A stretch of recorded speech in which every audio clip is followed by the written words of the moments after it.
কালো হাত ভেঙে দাও, গুড়িয়ে দাও, কংগ্রেসের কালো হাত ভেঙে দাও, গুড়িয়ে দাও, কংগ্রেসের কালো হাত ভেঙে দাও, গুড়িয়ে দাও, কালো হাত ভেঙে দাও, গুড়িয়ে দাও।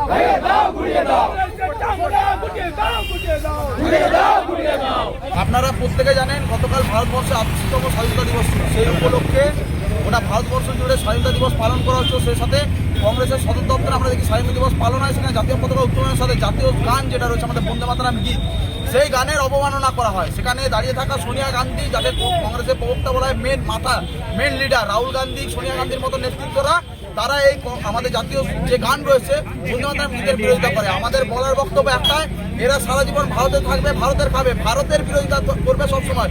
প্রতিটা বিলের সময় আমরা দেখছি সংসদে কিরকম ভাবে এরা দাঁড়িয়ে থেকে কংগ্রেস ভারত বিরোধী শক্তিদেরকে সাপোর্ট দিচ্ছে এবং ভারতের থেকে ভারতের মানুষের বিরোধিতা করছে। তাই একটা কথা বার্তা বলে দিতে চাই, কংগ্রেস যদি ভেবে থাকে ভারতের মাটিতে রাজনীতি করবে, তাহলে ভারতীয় আগে হতে হবে এদেরকে। যদি ভারতীয় না হতে পারে, রাজনীতি যেটা করেছে আপনাদের মধ্যে, আমরা সেখানে বিক্ষোভ প্রদর্শন করেছি শান্তিপূর্ণভাবে এবং পুষ্পতলিকা দাহ করেছি। সোনিয়া গান্ধী, রাহুল গান্ধীর পুষ্পতলিকা দাহ করেছে এবং কংগ্রেসের নেতা নেত্রীদেরকে একটা পরিষ্কার কথা বলতে চায়, আগে ভারতীয় হতে শেখো, তারপর তোমরা রাজনীতি করতে আসবে। যদি ভারতের মাটিতে রাজনীতি করার হয়, তাহলে আগে ভারতীয় হতে হবে। আর যদি এখনো পর্যন্ত সোনিয়া গান্ধীর মতো ইটালি দালালি করতে হয়, তো ভারতবর্ষের মাটিতে, পশ্চিমবঙ্গের মাটিতে কংগ্রেসের কোনো জায়গা নেই।